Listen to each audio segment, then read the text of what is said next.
What's going on, everybody? I am Perry White. I'm the host of the Jaguar Journal. I want to make sure that you guys tune in live each and every Saturday morning from 7 a.m. to 9 a.m. on 107.3 FM. We also have our affiliates in Alexandria, Louisiana, as well as down in New Orleans. And if you're not able to catch us on radio live, you can subscribe to our YouTube channel as well as follow us on Facebook. It's the Jaguar Journal.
Opinionated, outspoken, informative. The Jaguar Journal.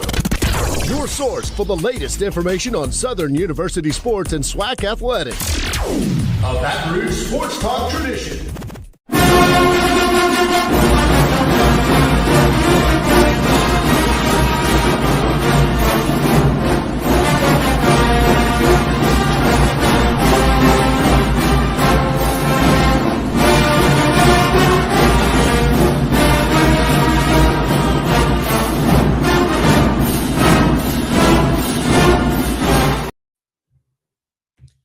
All right, we're live. It's the Jaguar Journal. Good morning to everybody. Hope everybody has had a great week and an even better Saturday as we get things rocking and rolling. I'm Perry White, my man Mike behind the scenes on the board, and good morning to everybody listening on 107.3 FM across the Baton Rouge capital city area, and everybody listening across the world, the nation, wherever, whatever planet, wherever you at out in the universe. If you happen to catch these radio waves, good morning to you as well. Be sure to subscribe to our YouTube channel, the Jaguar Journal, as well as go over to our Facebook and like and follow that page. You can also keep up with the Jaguar Journal across all different types of ways. Apple Podcasts, Spotify. We're also YouTube, as I talked about, X, Instagram. Type in the Jaguar Journal _ on those two, as well as the Jaguar Journal on Facebook. Glad to have you guys with us. As y'all know, on Fridays, I always say I try to get home early. I think I did my best getting home early last night. I went down to Live After 5 here downtown in Baton Rouge yesterday, and the Blues Fest got things kicked off yesterday. Man, listen, I had a really good time yesterday, man. It was great to be festive, be outside. It was gusty. I'll take that, though, over just the sun and humidity beating down on me, but nonetheless, man, I had a good time out yesterday listening to some blues, get a chance to see some people. Shout out to my man Jock for looking out for me too. And, you know, it's that time of year. Let me just put it like that. It's that time of year where these festivals and all type of things just giving us a reason to be outside. Now, for most of you guys, I don't know if you have allergies like me, right? I'm out here popping Claritins and you swear I'm doing something else. Look, that's the only way I can survive a day without sneezing, and I make that annoying noise, you know, when your throat itching and it just feel like everything draining. Yeah, I'm that guy. So I got to do that. Then my eyes get red and puffy. The pollen, man, it has been thick. Thankfully, we've been getting some rain here and there to kind of keep this thing a little lower pollen count than what it could be. It was across all the cars. It was across everything, man. I went to Atlanta for the SWAC basketball tournament. It literally was just a yellow haze in the air. just from all the pollen that was just out. I almost have to wear a mask, man, but I'm surviving. I don't know about you guys out there. A lot of people, growing up, played baseball pretty much my whole life growing up, right? And that was one of the biggest issues in the spring of being out there, man. Eyes just and I don't know if you ever had what I'm talking about where the eyes get so dry to it, they just hurt. I've had that, the sneezing, man, it was rough growing up. Now that I've gotten older, the allergies aren't as bad. And I'm having this conversation because somebody out there like Perry, I know what you mean. Somebody. Mike, you got allergies? Mike, you don't understand that. You don't understand. No sinus problems, nothing. Oh, you're a lucky guy, man. You don't want these allergies problems, man. You don't want no beef with pollen. Trust me, you don't want that beef. Pollen gonna win every time, or unless you're gonna have to go spend high dollar for some type of medicine to keep you good. I myself use Claritin. Claritin, I pop about 2 or 3 of those, and I need them before bed. So I was told that I guess flowers release the spores or whatever, the pollen or whatever the case may be. Not a botanist, so I'm using the best that I can with what I think I know. Out at like 2, 3 o'clock in the morning. So I used to wonder why I would wake up at like 2, 3 o'clock in the morning, man, and have issues with allergies. That's why. Did y'all know that? They bud, that's what the word I may be using. They bud, so they release pollen and everything. Whatever the case may be, it happens. And I suffer heavily from it. So something else I'm suffering heavily from too, during the winter months, and I consider winter months once I'm done with football. So December, January, February, and a lot of people think because my ties to Chicago and Arkansas, those are places that get cold. People think I like cold weather. Oh man, you must love the cold weather. I do not. I like palm trees, the ocean, and the beach. I'm a tropical dude, right? Don't get it twisted. You don't know hurt until you got to shovel out a driveway, a sidewalk, and the stairs out of snow, 2, 3 feet of snow, sliding on ice. But I normally don't do anything during those winter months. I'm kind of chill, laid back. I don't do anything. I stay out the way. If somebody asks me, Perry, what you been up to? Man, staying out the way. But then I realized staying out the way is packed on some weight on me, sitting around and staying out the way. So I tried to put on a shirt the other day that a few months ago fit perfectly. That thing was tight around me, man. I got a little, God, dog, got a little tight. I didn't even want to wear it. Somebody could be out and be like, look at dude with that tight shirt on. So I said, okay, let me step on the scale because I can obviously tell I've gotten a little bit 240. That's not my weight at all. In the past, I've been 215, 210, 215. On a gluttony day, y'all know what that means. Like I went to Popeyes or something, showed out somewhere. Probably about 220, but 240, it's time to get back active, period. That's the first thing I said. As the weather is warming up and I get real active towards the spring and especially the summer because I swim a lot. My son is a swimmer. I'm a swimmer, so it's good cardio for me. It keeps me loose. But this normally happens. I'm just giving y'all a story. Some of y'all out there, just like me, once again, I'm trying to be relatable this morning. Some of y'all relate with that pollen. Some of y'all know about that little weight y'all done put on over the winter. You talked about that New Year's resolution. You was going to the gym. You may have went the first week or two. That gym membership's still alive. It's time to get active. I'm just letting you know. I had to tell myself that. So I'm telling you, if nobody tells you, that shirt don't fit you. You know that button is a little harder to type. The button up, fasten up now. Winter months do it to you. I absolutely hate the cold, so I'm not active in the winter. I'm not outside. I don't do a lot. And although it does not get freezing cold here, I don't like cold at all. I'm a t-shirt, shorts guy. We'll just say legs out, arms out, all that. But yeah, I gotta loosen up, man. Football season to be here before you know it. I'm running up and down a field or doing something, but the food it's just been so good to me. And that's another thing about Louisiana, the dang on food. The food. Y'all know what I'm talking about. But somebody out there, get in the gym, get walking, get active. It's that time of year. The Blues Fest is today, and there's another festival, concert festival going on out in Livingston Parish this weekend. I'm pretty sure in your neighborhood, your community, town, or wherever you at, there's something to do. Get outside, get active, get out there, cut the yard, trim those bushes, go walk the block, do something, chase the kids, go. Hey, you know, some of y'all still got hoop dreams. Go to the basketball court, whatever the case may be, man. Get out there, man, because Perry White said so. And I done picked up a couple pounds, and it's time to drop. 240 is ridiculous. I've never been 240 in my life. Now, I'm not Humpty Dumpty, okay? So I don't want no jokes. Don't come at me with no fat jokes.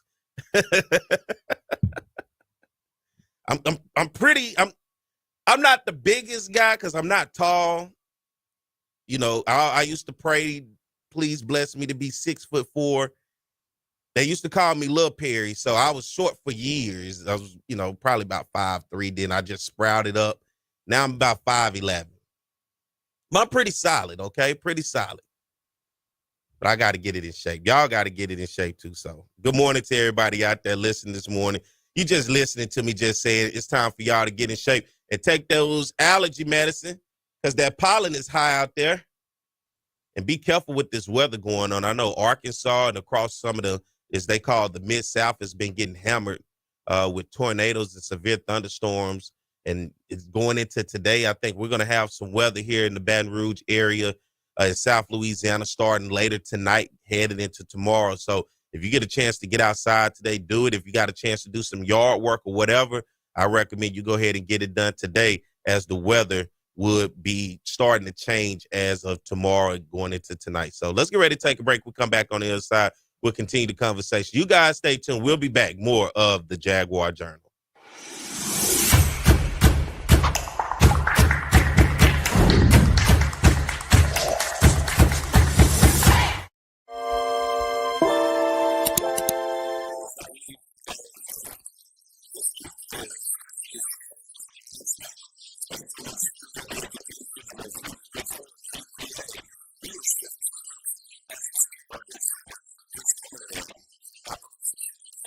Quincy Richard is the quarterback. And Don, this is a man who's really changed his game from last season, and he's a graduate student as well. Yes, he has, Bob. Quincy Richard has matured into the unquestioned leader of this Southern University offensive attack. 10 wins this season, and he set school marks for passing yards and touchdown passes. And Bobby's had a lot of help, only 5 sacks on the season. He earned his undergraduate degree back in August. He's taking some master's classes, and he wants to be a lawyer.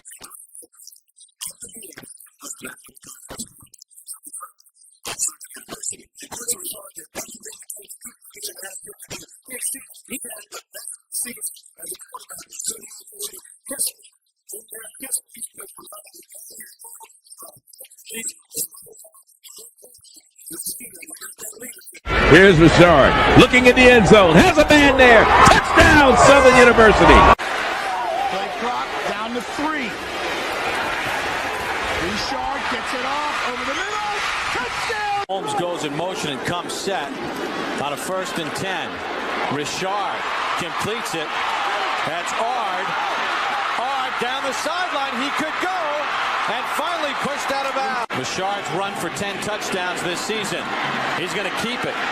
Richard goes in. Make it 11 for Quincy Richard. Richard wide open. Touchdown, Chris Davis. Oh, does he love playing football even more now? That in the flag against Grambling, holding on the kickoff.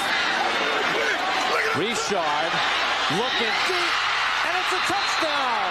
But only 3 times did he go down. Twice he ran out of bounds behind the line of scrimmage. It goes down as a sack. 2nd and 8, the deep ball, and that's our man, Chris Davis, for the touchdown. Time for today's State Farm Players of the Game. And from Southern University, the quarterback, number 15, Quincy Richard, 34 of 42, 552 yards, 5 touchdown passes. Quincy, on behalf of State Farm Insurance Companies, I want to present you with a trophy for the most outstanding player today. Congratulations.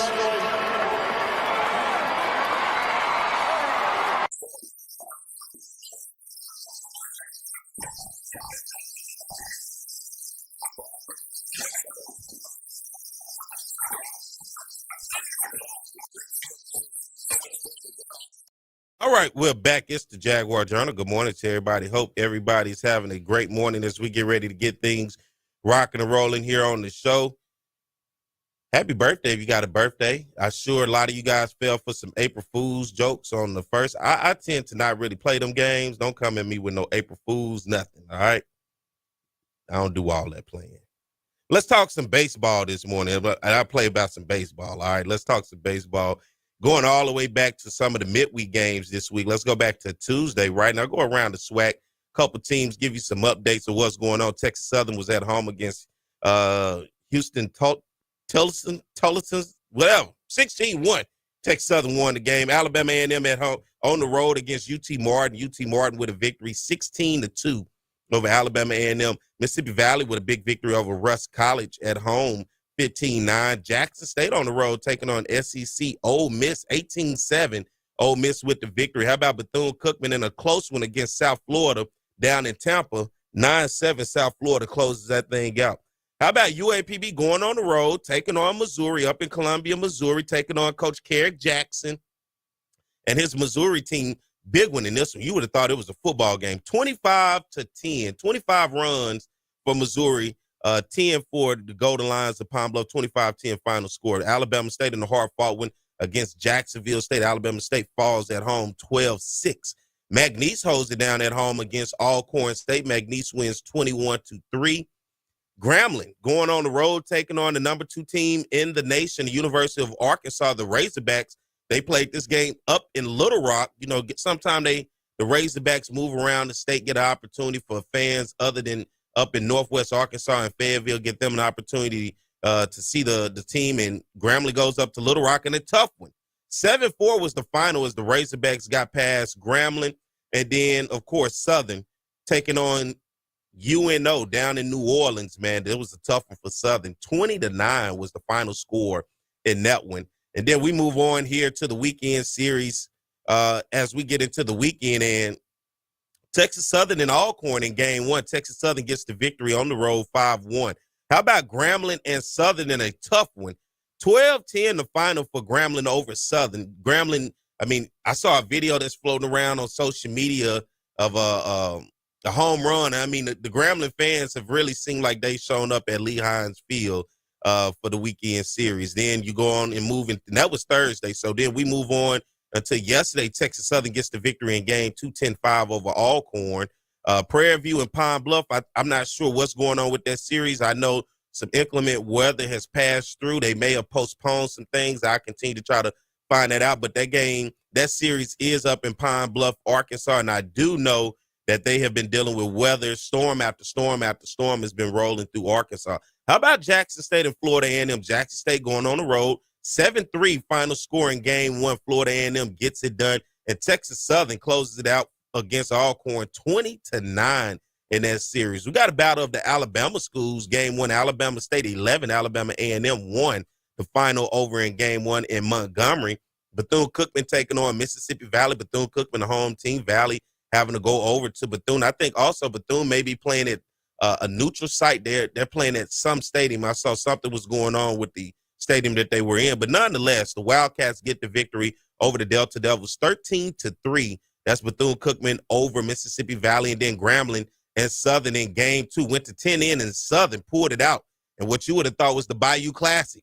15-14 was the final score in this one. 15 runs for Southern, 14 for Grambling, man. A lot of runs in that one. And then you look around today, Grambling and Southern, Mississippi Valley and Bethune-Cookman, Jackson, Florida A&M, Alabama A&M, and Alabama State have 2 games going on today. And then Mississippi Valley and Bethune-Cookman to get ready to close things out as you see fit with SWAC. That's what's going on with the weekend series. And now let's go through the SWAC standings where we stand this morning, kind of give you an idea of how things are lining up. Remember, they have done away with the division. So I know in the past you've heard me when I discuss SWAC basketball, the East Division and the West Division. Everybody's just straight up in the standings now. Starting at the bottom, Alcorn State Braves 0-12 in conference play. They're 4-24 overall on the season. They're 10-game losing streak. It's rough up in Lorma, Mississippi for Alcorn State. Right behind it, right above them, Alabama A&M 2-8 in conference play. They're 8-21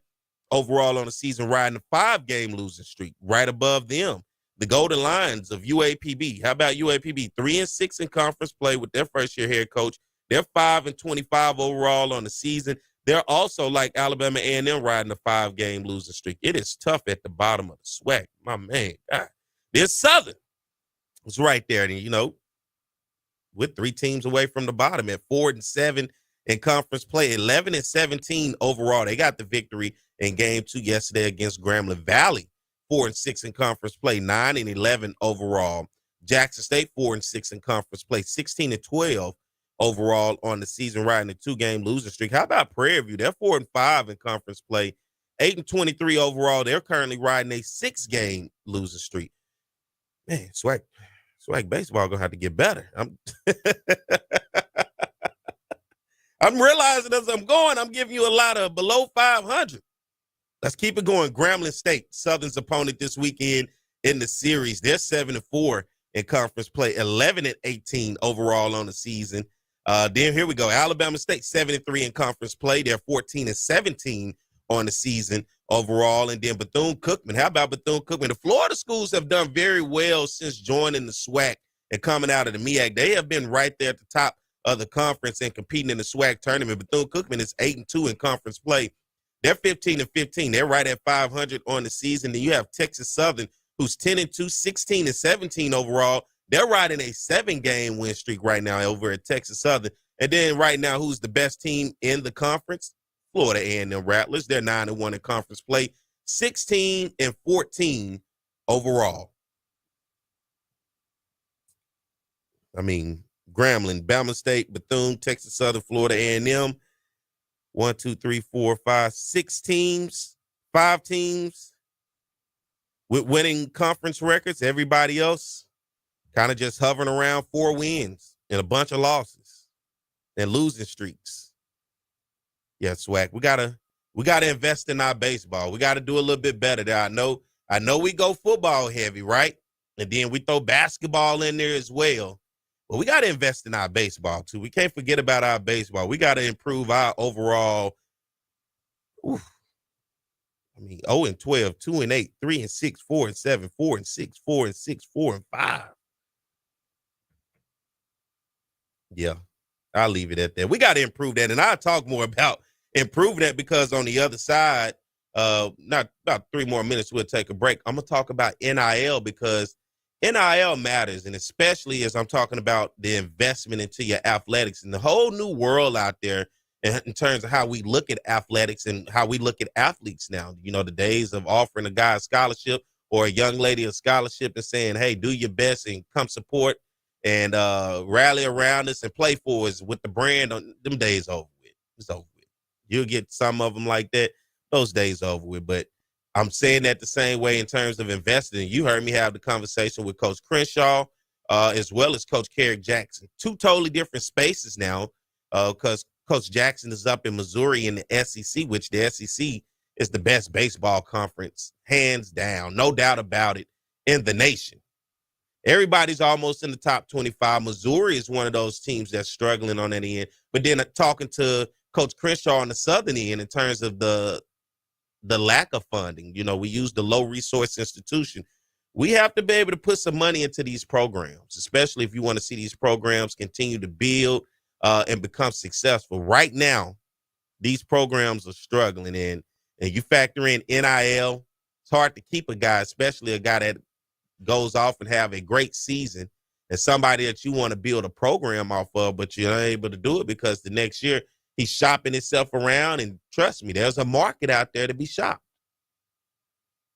But we definitely, Southern's going to have a tough weekend. The series is tied with Grambling. They're going to have to close it out and get it done today. Coach Crenshaw has to get this series over Grambling. They have to.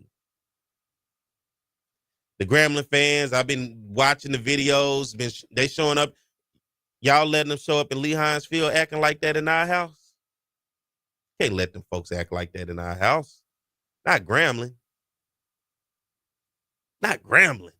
Of all the schools, we can't let them come in our house and show out. So good luck to Coach Crenshaw and the baseball team out there today as they close out the series with Grambling. It's tied 1-1. Somebody got to close this thing out. Hopefully Southern gets it done. Southern giving up a lot of runs. Pitching it seemed to be an issue.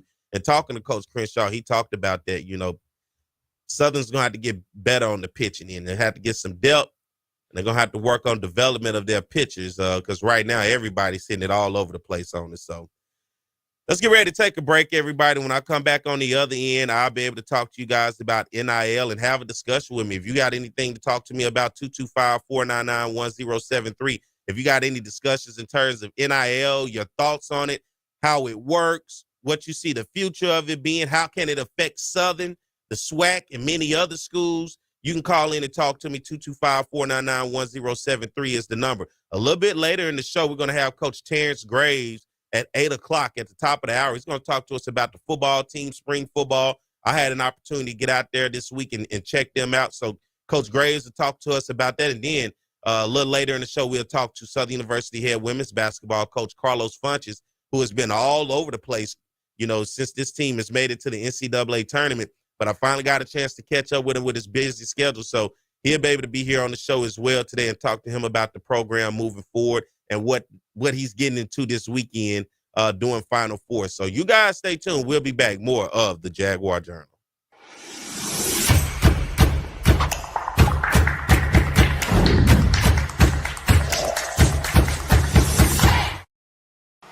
It's On the Yard Sports, and I'm Perry White, and what I need for you to do is go follow and subscribe to our YouTube, Facebook, Instagram, as well as Twitter right now. T.R. Ricks is a fifth-year senior who's getting his first chance to drive the train that Bob talked about. And right now, he's driving it quite well because the Southern Jaguars are kicking butt in the SWAC conference. As Bob mentioned, 6-0 overall in the SWAC, and T.R. Ricks has played so well, over 2,000 yards passing. In the last 3 games running the football, he's been over 100 yards on the ground. The respect factor that he gets from his teammates is incredible. As a fifth-year senior who's never started, they elected him captain.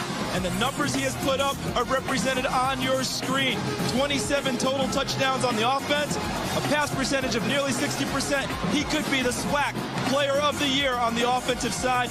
And they're going to get a huge dose of the best offensive player in the SWAC, and that being Thomas Ricks. Yeah, what Thomas Ricks has found a way to do is just beat defenses either with his arm, with his feet, or with his leadership capabilities, finding a way to win the games late with fourth-quarter comebacks. He showed versatility and athleticism. He's a tremendous athlete that knows how to win, most importantly. He really is a leader both on and off the field. I just think it has come to a maturity level. I have a 4-year-old son, and, when he was born, I had to grow up fast and, just staying in school and practicing every day, trying to get better every day, just so he can have a better future. It's just been my inspiration. So, I just think that's my motor that drives me and, keeps me in the game. His 4-year-old son, Collier, has not missed a game this season. They throw the football around in Rick's dorm room at Southern, and he says it's great playing football with Collier. 1st and 10. Ricks. He's got Vernon. Vernon makes the catch at the 45. They can run the entire offense with all those guys in the game. Ricks to Vernon. 1st down. Holmes in the backfield. Ricks. 1st down. Gage on the tackle, but not until Ricks picks up the 1st down. 2nd and 7. Ricks. Overstreet's got it. Across midfield. Ricks. As a receiver downfield. It's caught for a touchdown. Territory. Ricks. Fakes the pitch.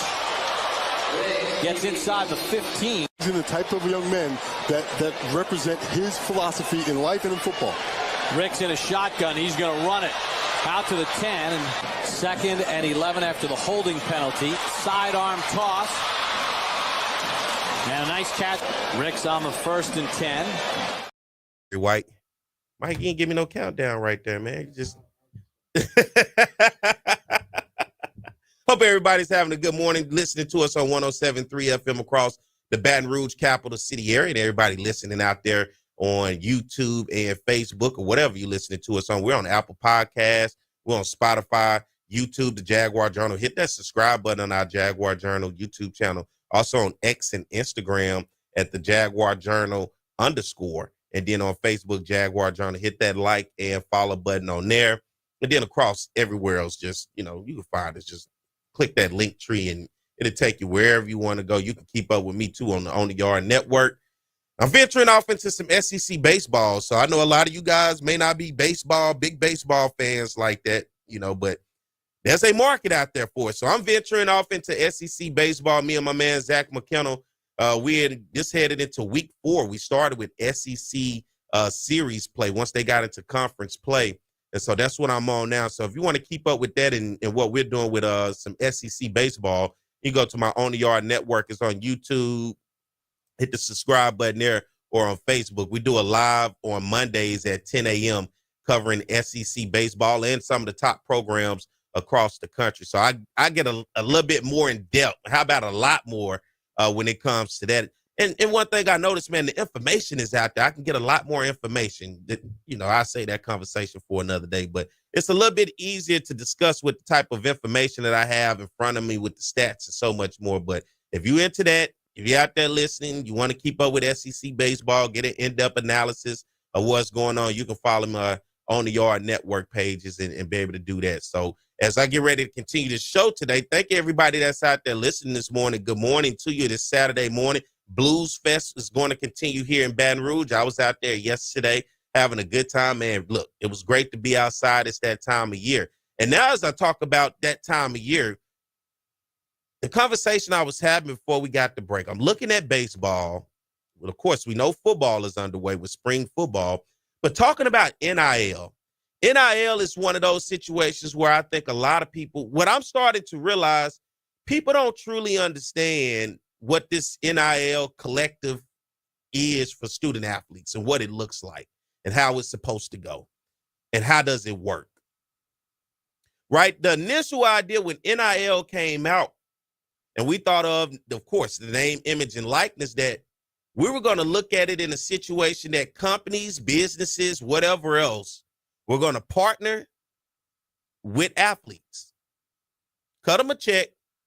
You see these athletes on commercials, magazines. You'll see them in person, at speaking events or whatever, representing whoever and whatever this company or entity is that wants to pay them for their name, image, and likeness because of their popularity as the student athlete that they are.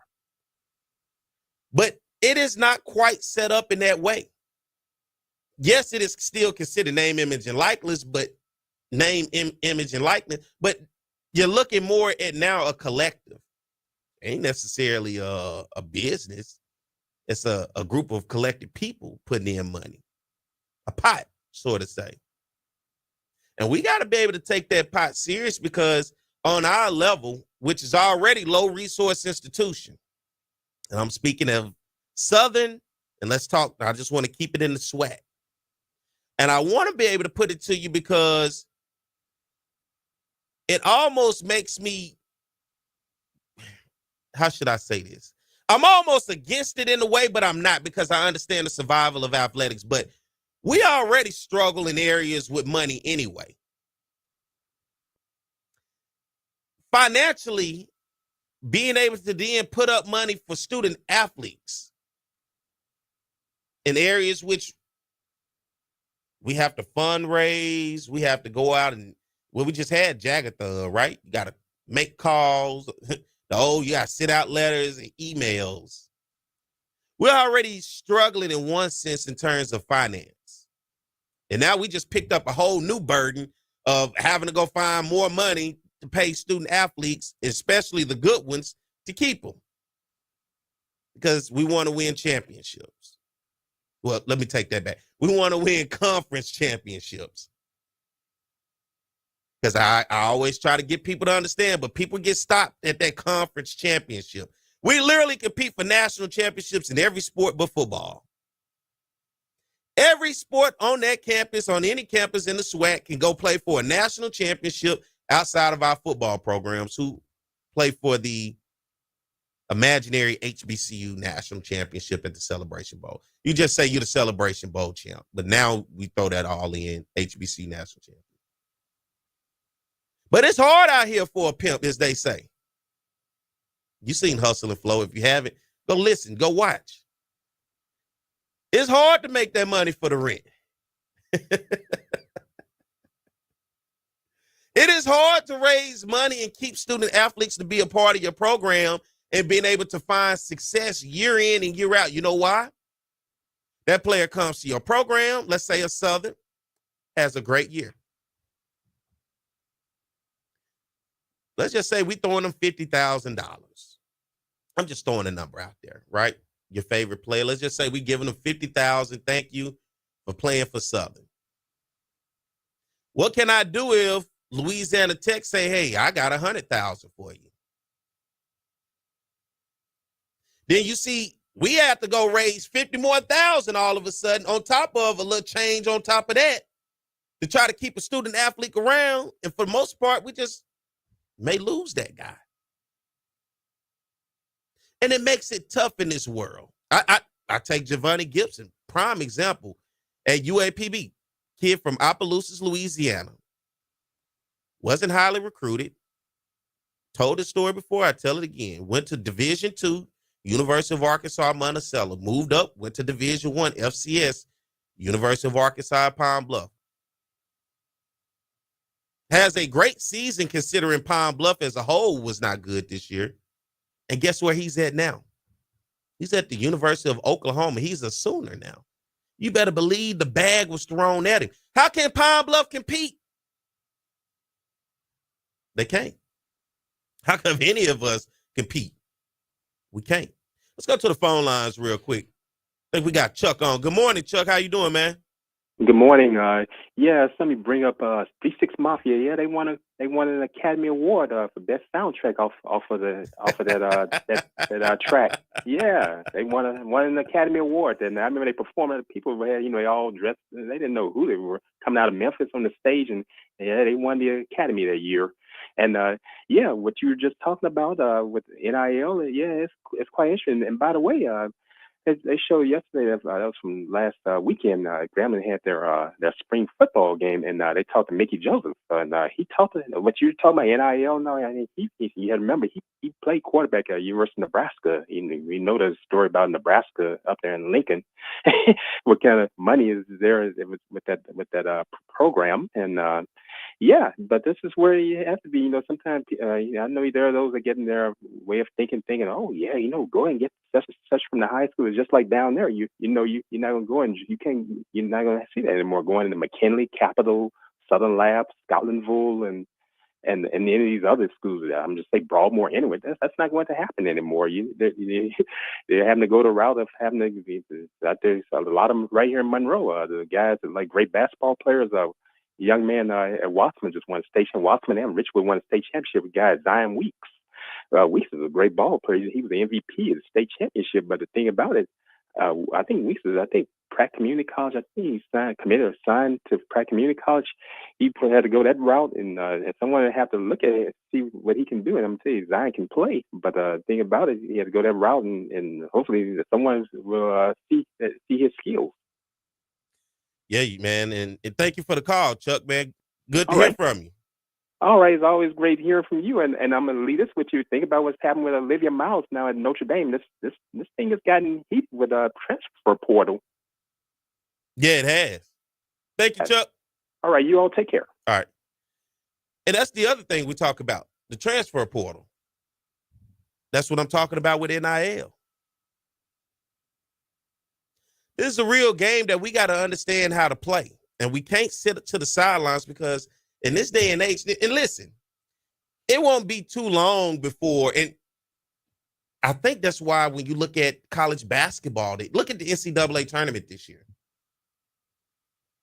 All the number one seeds made it. The only Cinderella Sweet 16 was Arkansas, who was the 10th seed. Those days of the Cinderella teams, I think, are over with.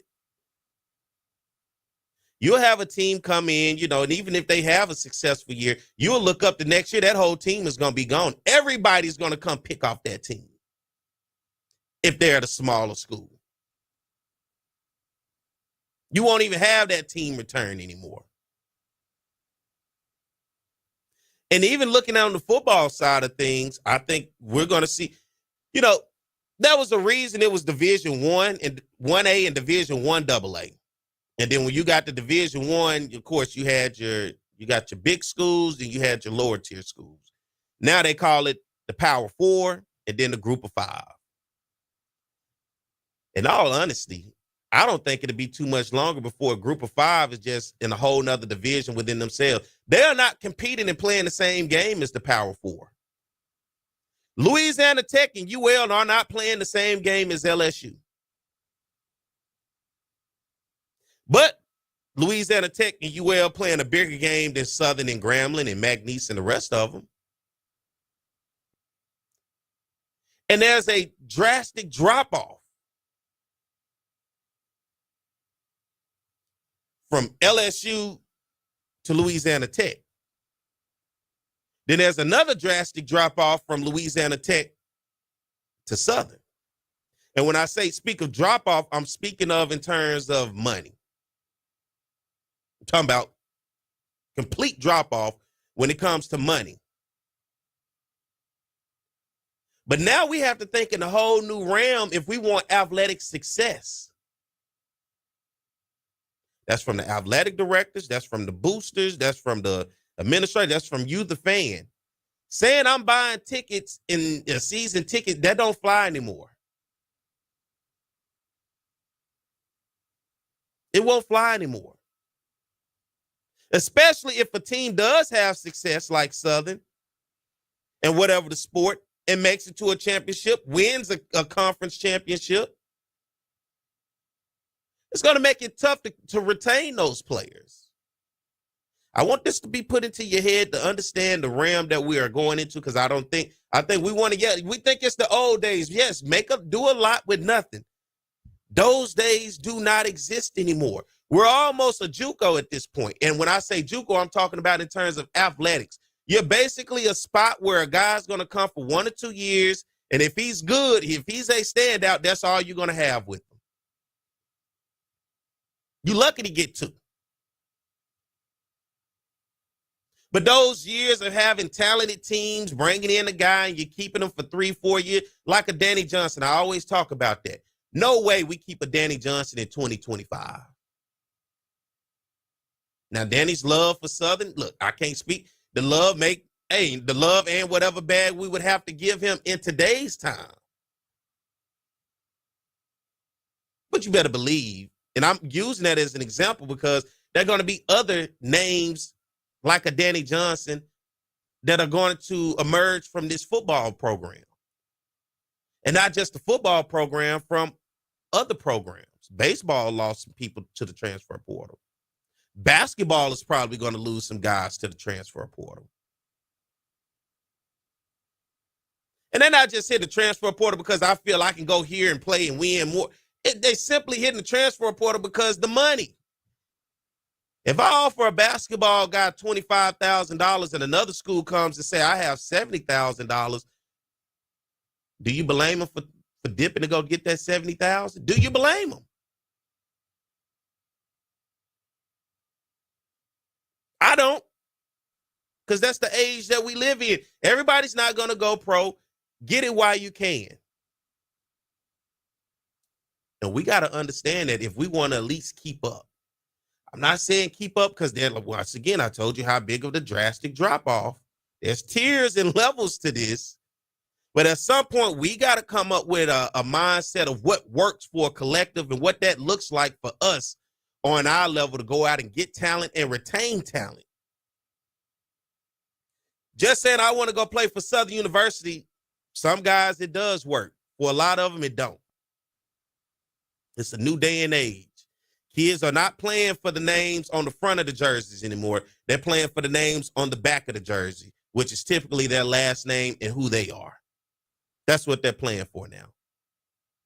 And walk in talking to no kid about a championship and rings and trophies. They can care less.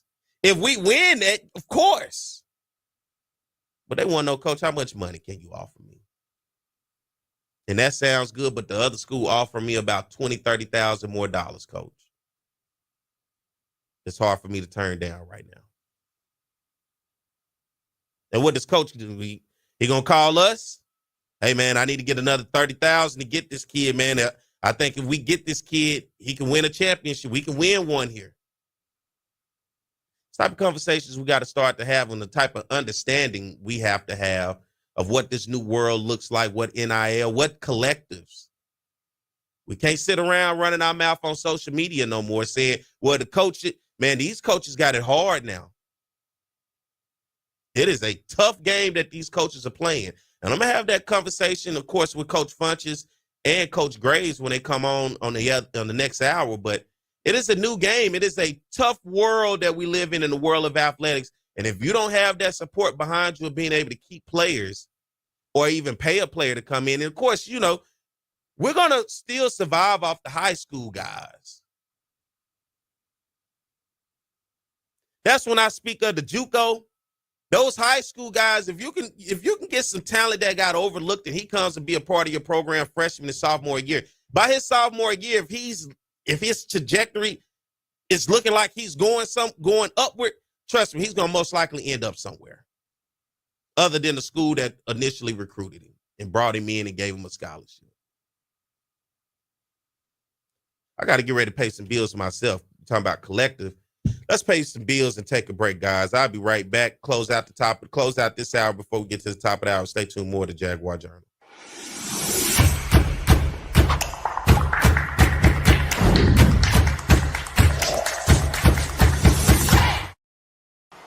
It's On the Yard Sports, and I'm Perry White, and what I need for you to do is go follow and subscribe to our YouTube, Facebook, Instagram, as well as Twitter right now. Talk about offense, we talk about Southern, and it begins with their passing game. Tom, beyond potent, we're talking about high octane, we're talking about fast break, we're talking about 41 points a game, some 500-plus yards since Terrence Levy has taken over this offense. Because that young man doesn't drop any ball. With the legacy that you started here, you got to feel happy to see it continue on with Doug Williams. Ball now back at the 22-yard line. Levy, no pressure at all. Touchdown, Ingram. The Bayou Classic. Levy on a first and goal play. Throws a touchdown. Grambling comes with a blitz. Levy steps in the pocket. And his pass is caught. One-handed grab. Sort of in the middle of the road of the SWAC, but immediately they jump on the Jackson State defense. And here's Levy rolling out. And the pass is caught. Ball is at the 31-yard line. Again throwing the football downfield. Oh, and his receiver Hayes makes the catch. See you later. Touchdown, Southern. If you're going to get, I got some free tickets. Look out for it, brother. Going downfield. Oh, and what a play by Southern. Score. He's played a lot tougher ever since.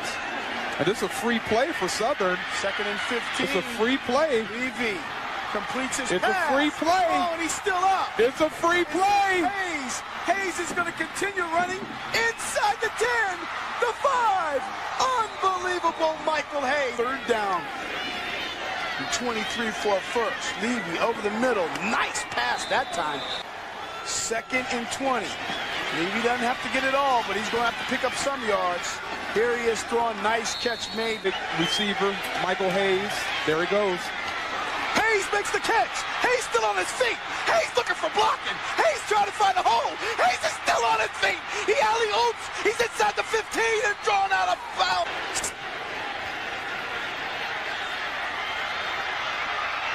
Touchdown.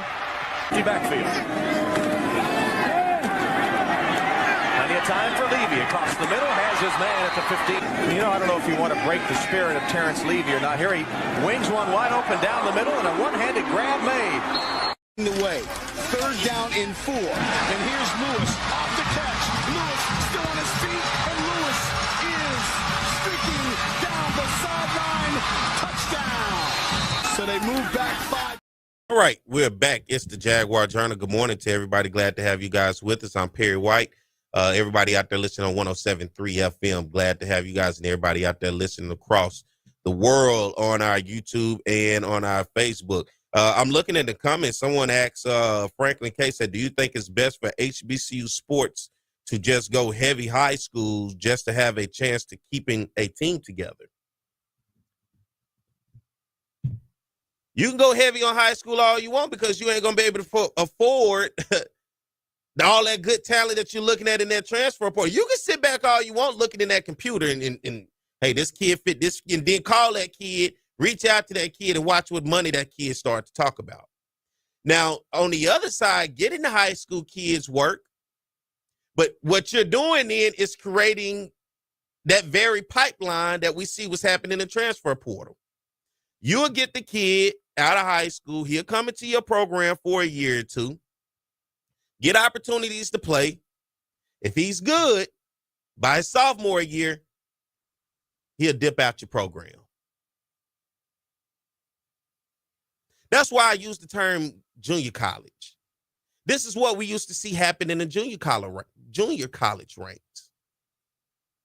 It is just transferred to now the lower division schools.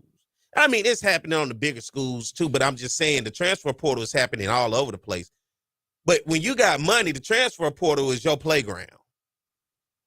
When you have money, you can play around with the transfer portal all you want. It's like giving the kids your credit card and letting them go play Fortnite and Grand Theft Auto and everything else when they can buy whatever they want on there, unlimited, compared to everybody else who has to actually pass a mission to make money here and there. You find out, man, it's hard for me to get what they're getting because you got the credit card.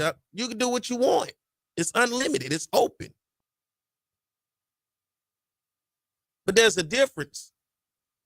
So, yeah, the recipe, and like I said, we'll talk to Coach Graves about it. The recipe is to get the high school kids, and you got to touch the transfer portal.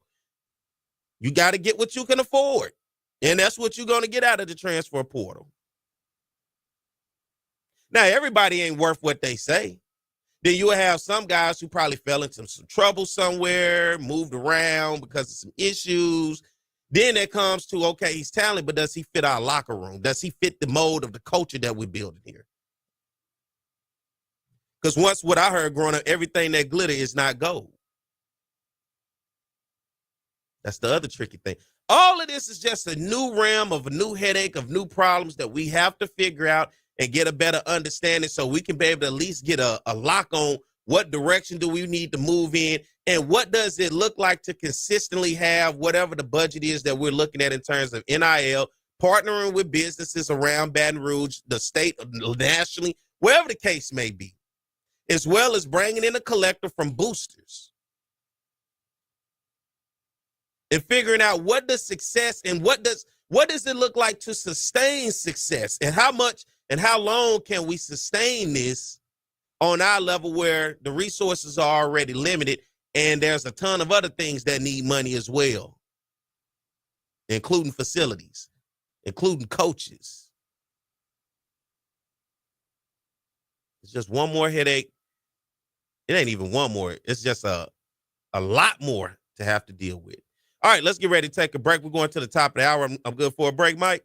All right, let's do that. And when we come back on the other side, I'm going to reach out, see if I got my man, Coach Graves, up and ready to rock and roll. And we'll talk some Southern University spring football. So you guys stay tuned. We'll be right back. More of the Jaguar Journal.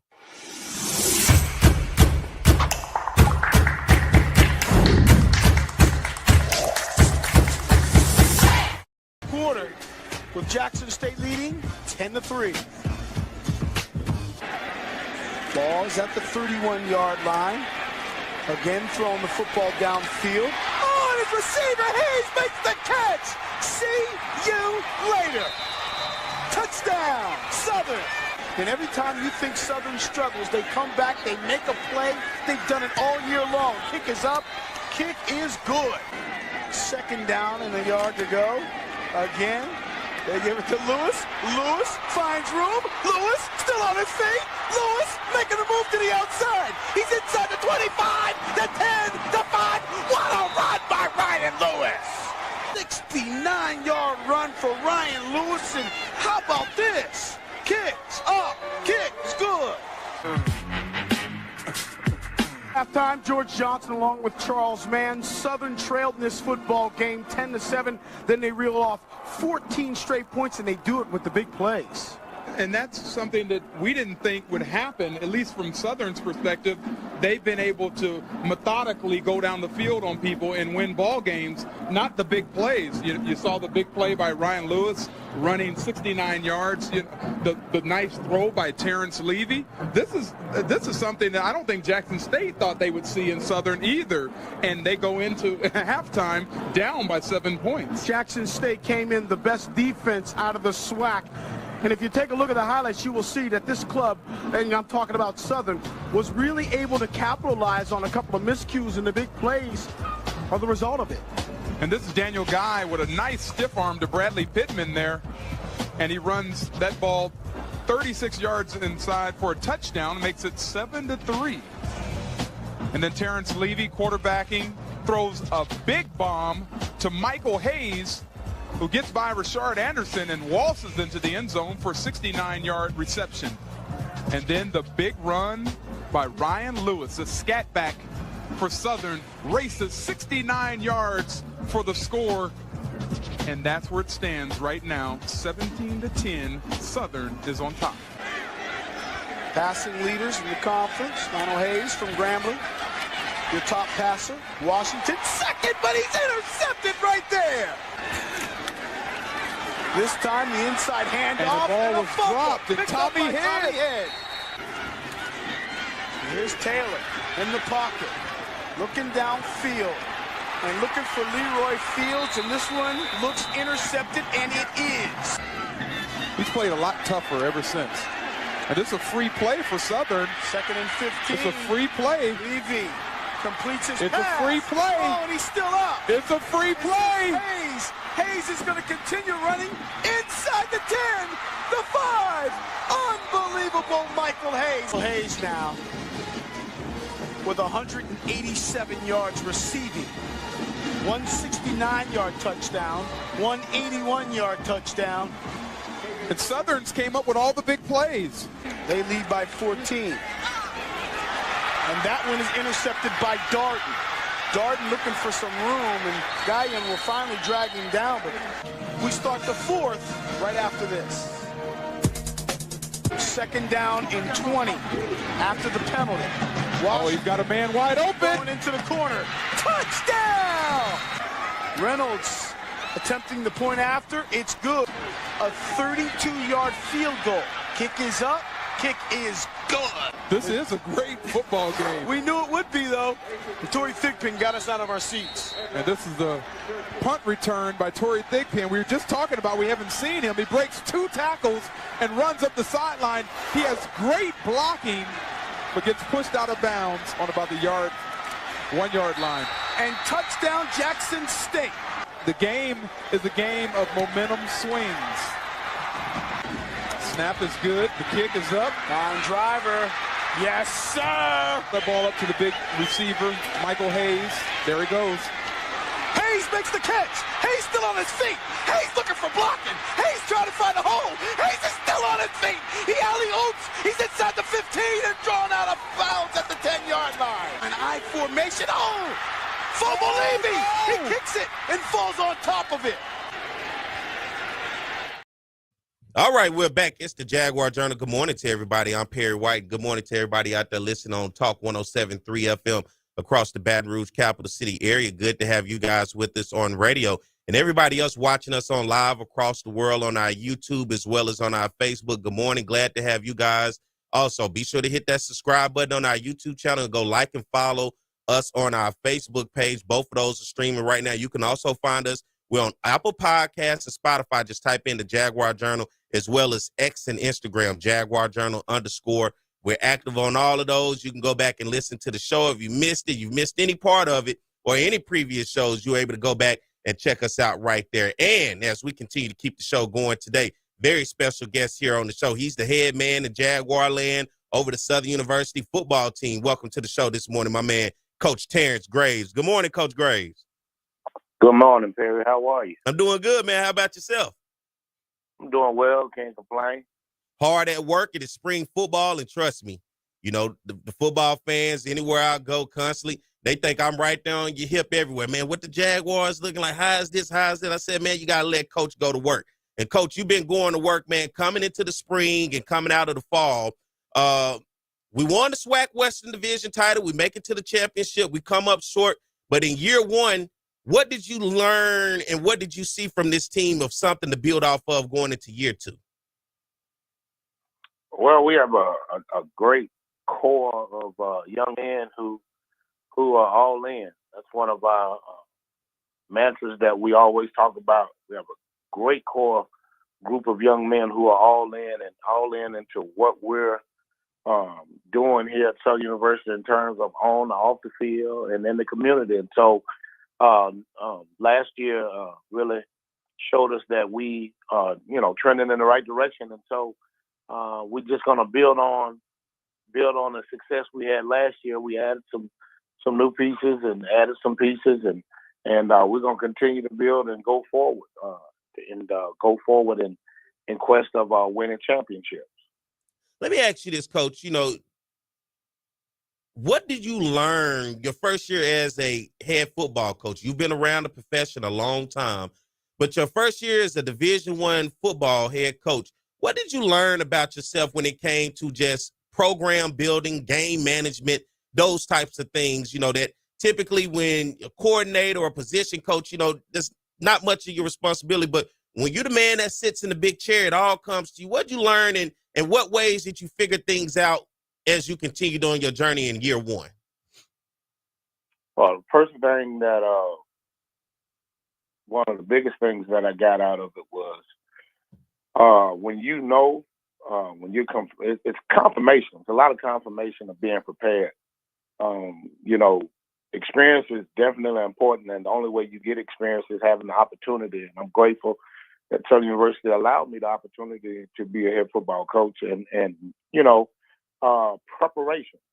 It doesn't necessarily that looks different for everybody. For some it's a long time, some it's shorter, whatever that time period is, but it's preparation. And when you prepare yourself for that position and you start to see it as you lay out your vision for the program and you see it coming into fruition, then that's confirmation. And then also having a great staff around me, a lot of sound wisdom, a lot of great ideas, great men, and basically, I think a lot of times you have to trust what you believe.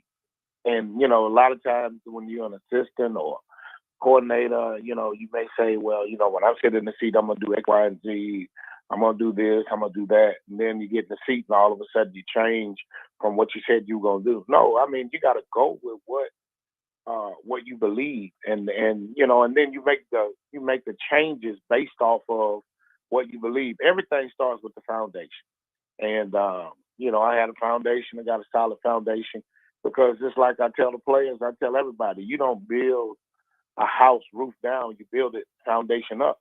So we laid a foundation and we built the foundation. And so we started building our house from that foundation. And, you find out some things, some do's, some don'ts again. And a lot of it is about confirmation because a lot of stuff you already know, until you have that opportunity to actually know that what you think something should go a certain way. And then when you get in position to do it and you say, you know what, you're supposed to do it this way. You're supposed to do it that way. And if you're paying attention and following the great ones before you, then it's not as difficult as it may seem. Being a Division I, just say college coach, not just being a head coach, period. It doesn't matter what you over. You're right about that preparation and structure and making sure you get the right guys around that fit what you're looking for in terms of the culture and the vision. And for you in year one, you've gotten guys together and it's headed in the direction of the vision that you want. And you talk about winning championships. We're coming into the spring. What was your biggest emphasis as you had to circle some areas for this program for you to have to address this spring? Well, we definitely always want to address the positions where you probably lost the most experience and depth, and then added some. If you don't feel like you had those people or the depth in that position, and we went out. We knew that we had to get more experience and bigger offensive and defensive line. Our defensive line took the biggest hit because that's where most of our older guys were and most experienced guys. So we had to go out and get some of those guys. We had to always go and get offensive linemen, offensive and defensive linemen, from Pop Warner football all the way up to the NFL. Everybody's looking for offensive and defensive linemen. You can call. I can call across town to the guys over there. I can call Alabama. I can call, Penn State. I can call everywhere and ask those guys, man, I need offensive. We do too. So everybody's looking for them. So you're always looking for offensive and defensive linemen, and the assistant coaches did a phenomenal job of recruiting and going out and addressing those needs. And then, again, you fill in the spots where you've been successful. If you had great players, then you have to go and fill them in. And so then, we went out, wide receiver, a few defensive backs, and we are specialists. We added a couple linebackers, and the thing about linebackers, of course you added some because we lost Derek, so we had to add. We added a linebacker, but then also we add some because those guys are vital because they not only play linebacker, but they also are the guys that do most of the lifting in the special teams game. So you always got to have numbers there as well. And then we went out and looked at the running back room, and we got running back. Of course, we got Marion Asbury from across the street, Sun Lab. So that was a huge get. When we already have, Van Remo from Catholic High School that was here last year, and he played as a true freshman. So, you're just always looking to how can you enhance what you have on your team. And our goal was to increase the competition level across the board. We want to take it to a whole nother level. And I think the assistant coaches did a really good job of addressing that. You're looking at the quarterback room, of course, Noah Biden, Xavier, and T-Set both out. But then you have Jalen Woods, who really seemed to have grown into himself towards the end of the season. For me, he gave Southern the best opportunity when you look at explosive plays through the passing game down the field. He was really on the money on a lot of those and giving Southern that excitement in those explosive plays that we needed. Now looking at him, he's coming back, the only returner from last year. What's your thoughts in when you have conversations and you see Jalen Woods as the football player and the man outside of the football player? He's exactly, now when I talk about all in, Jalen Woods is all in. He's an example of all in. He's one of the examples of a player being all in and everything. To watch this young man as a redshirt freshman grow and mature and develop, it was really unfortunate that he got injured late in the Bayou Classic, and I think that, without a question, really kind of hamstrung us a little bit in the championship game because he had found his niche. He had got in his groove and he started moving that offense forward and not having an opportunity to play. I felt bad for him. Still feel bad for him, but he's a resilient young man. He's done a great job in the offseason, winter conditioning program, and Coach Moore, our strength and conditioning coach, he's done a phenomenal job again of getting these guys bigger, stronger, faster, flexible. Doing a great job. Jalen has put on some muscle mass. He's flexible. He's got a lot of confidence, and he's learned. This is year 2 in a brand new system, so he's more comfortable with the system. He knows the system as it continues to expand, and so it's good to see that, and to have a guy that wants to get better. He doesn't take anything for granted. That's what you want as a quarterback and as a leader of the team. I look at him, and I had a chance to come out there this week and check him out, man. He looks poised. He looks like the commander of the team, the leader of the team. You can tell he's bought in, and you can see it just in his demeanor, the way he's around, how he carries himself. He's bought in, and overall, when you look at this kid, What do you like about his game? For people that's out there, what is it about his game that stands out to you? He's a competitor. That's the big thing. He competes. Regardless of what the situation is, he's going to compete. And that's what you want. He's a competitor. He's very cerebral. He's extremely smart. And once you tell him something, he's got it. He's a tough young man. He's a tough young man physically, and he's a tough young man mentally. He's not a guy that goes into a shell. He, as a matter of fact, when things get tough, now that's when he wants to step up. He can throw. He can make all the throws. He's worked. He's even worked. He's worked on his speed to be more mobile and more flexible and things of that nature. So he's a guy that, and the thing about him, he's not satisfied and complacent. He knows that he has to compete every day like everybody else. He knows, and that's the thing about it.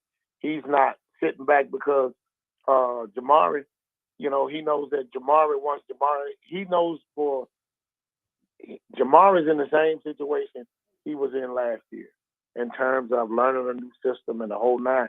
But he also understands that, he's not taking anything for granted. So to see him go out there and compete, knowing that he doesn't have anything sold up and he has some work to do and he wants to be great and he wants to be greater each and every day, that's what it's all about. And that same day, I think that you were there. I messed around and I owed him 2 Powerades because, when we had one on, he didn't throw an incompletion. And so then I said, I was feeling some type of way because I'm a competitor. And I said, okay, let's go double or nothing. I knew I was going to get him. And that joker didn't throw another interception. I mean, he didn't throw an incompletion. And so I owe him 2 Powerades. So, so I tried to put a little hustle on him the other day. I said, hey man, let's go double or nothing today. He said, Coach, you already owe me 2. We got to start there. And see, that's what I'm talking about. He's extremely smart. He said, hold up, Coach, I got to get the 2 from you first. Then we can. I said, man, look at this dude here. You trying to city slick your quarterback? I do. I try to get him. Let me ask you this. Looking at your staff, it takes a group of guys to work hard and development. And anybody who comes to just check out, and if you get a chance to see this process, you watch guys all over the place putting in work from the position. Any new additions to the staff and anybody leaving in terms of the staff this spring? Yeah, Coach Cotton, who was our quarterbacks coach, he left to he's now the assistant head coach, offensive coordinator at Fort Valley State with Coach Marlon Watson. Those two coached together at Alabama A&M, and Coach Watson, this is his first head coaching opportunity. So he wanted to, and he's a defensive guy, so he wanted a guy to make sure that he could give his offense to. So Coach Titan took that position, and we wish him well. And Coach McNair is now Coach Fred McNair has now gone tight end to quarterbacks coach. And then we have 2 other additions as well, because of course, we had to replace. We had to hire a coach on the back end because, of course, we lost Coach Sean Wallace. Mm-hmm. So we had to hire another coach there. But not releasing the names of those guys yet because they're still going through the paperwork process, just making sure that all the paperwork is gone through them as administrative wise, and then those guys will be released once that's done. Let me ask you this, because I think a lot of people, they love football, but they don't understand football. For people out there that may love football but do not understand it, what's the importance of spring football? What are you looking for out of your coaches and your players in spring football? What are you looking to accomplish?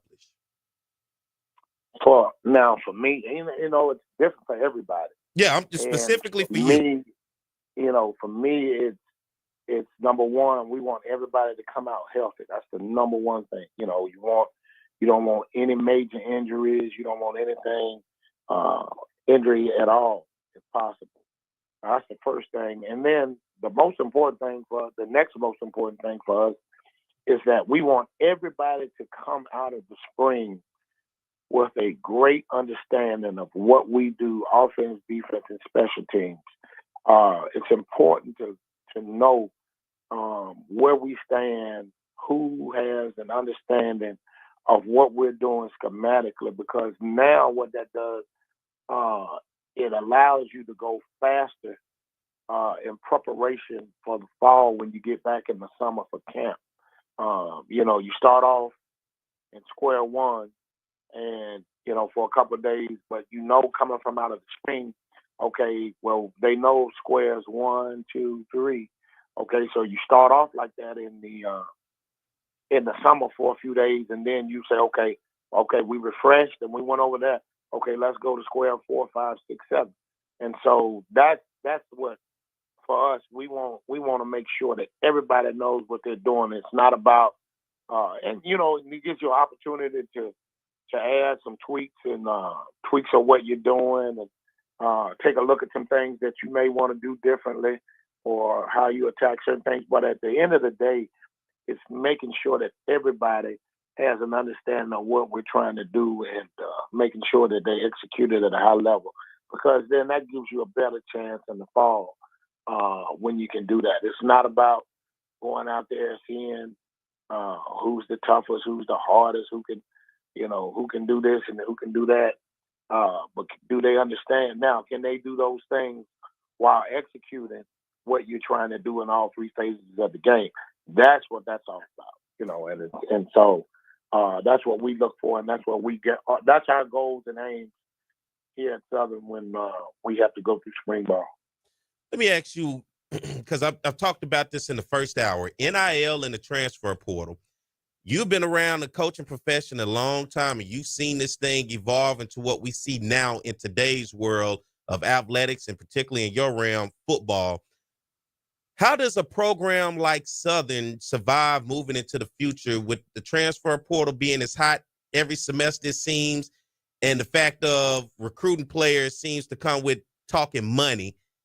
And of course, I get it. It is the game that it is today. It's simple. There's no way around it. But for you and Southern, how do we maneuver into the future of what this looks like for us now?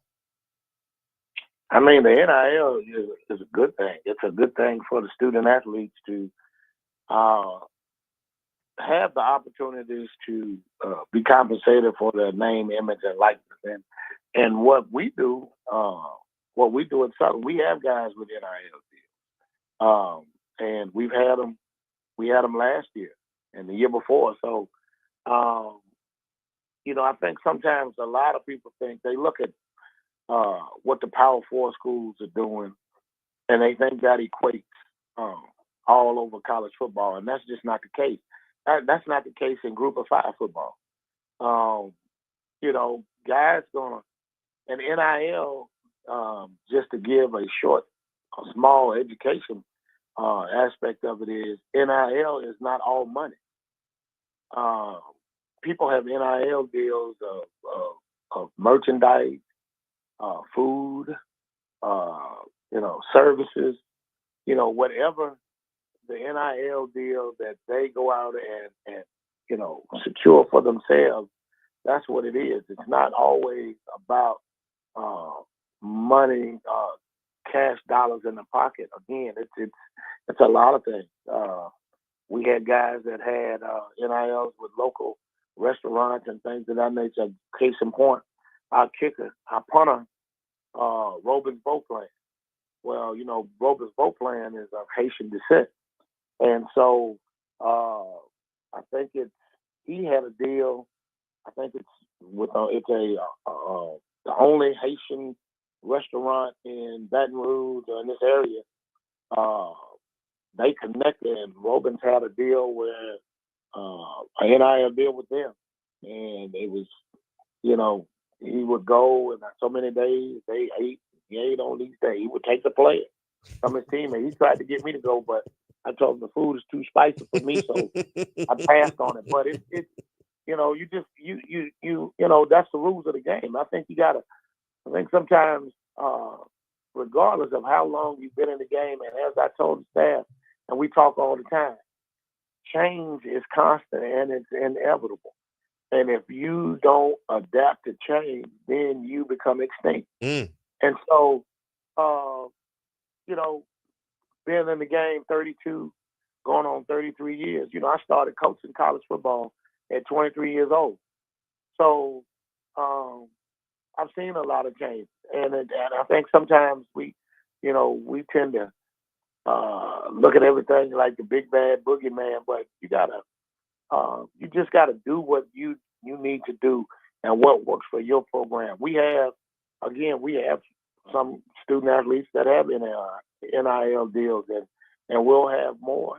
And then what we do now, because of the ruling, we kind of can also help facilitate that, is that we get an opportunity to teach those guys. You know, we had a great financial literacy program a few weeks ago with one of our corporate sponsors. When we talked to the guys about cleaning up their social media pages if it needs to be cleaned up, and how they carry themselves, because people invest. They're going to invest in people that have a great image, great character, and those things. So, and then we have, we have alumni and supporters and fans that are doing things, to support our guys from that standpoint. So that's it. You just got to continue to do those things. Now, will they be the type of deals that you see at LSU, Alabama, Georgia, and those schools like that? Probably not. But as long as you're doing, as long as things are getting done for the student athletes that can help them, then that's what it's all about. You have to be strategic and do what's best.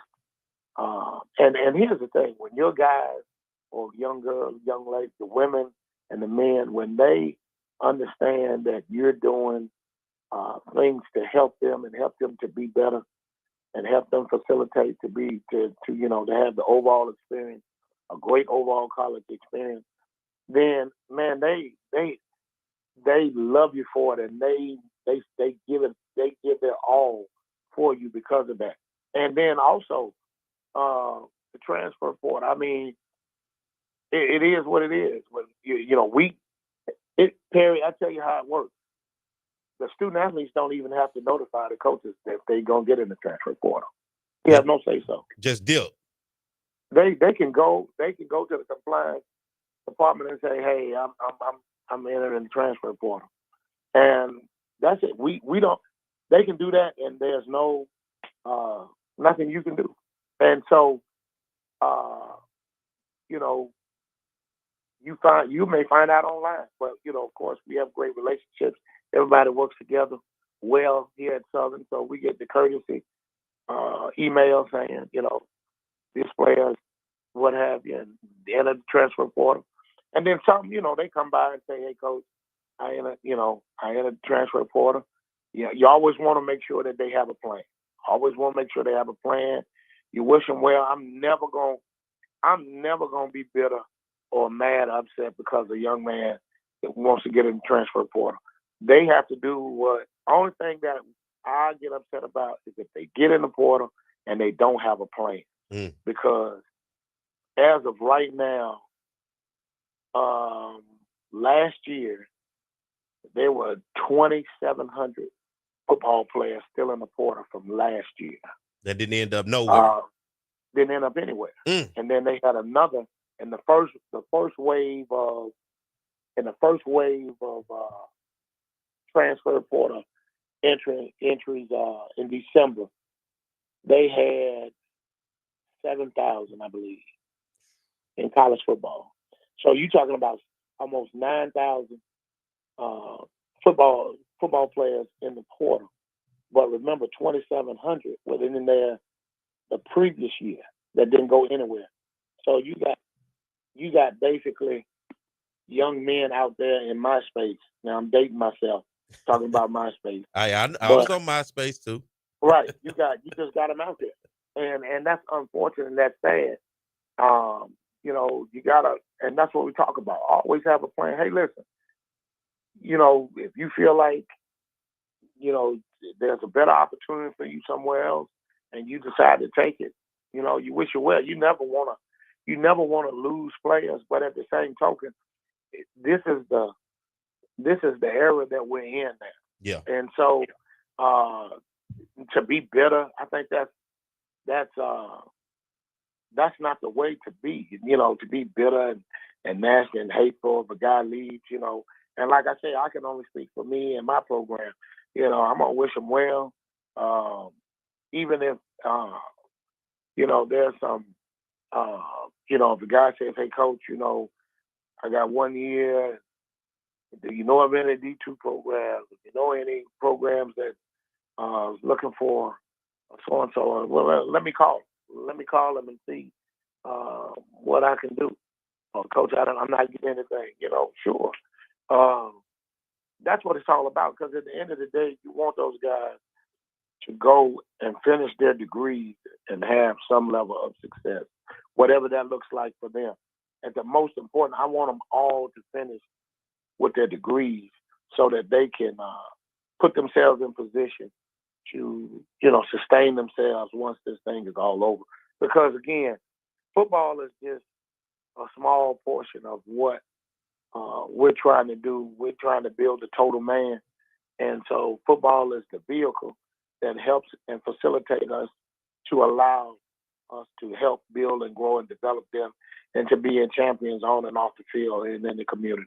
Coach, let me ask you this real quick. I'm pressed on time. I got to get ready to go to commercial here in a minute. What's your percentage of high school to transfer portal for a football team for you personally? Based on need, we're gonna always recruit high school guys. We're gonna take the best. We're gonna try to get the best high school football players we can, and we're gonna start from local state of Louisiana. We're gonna work our way out, and then I'm a junior college guy. I like the junior college route more so than the transfer portal because those guys are hungry. They want an opportunity. They want to go and play somewhere at the next level. So I have an array of high school, junior college, and then transfer portal guys. We like the transfer portal when we need experience and immediate needs.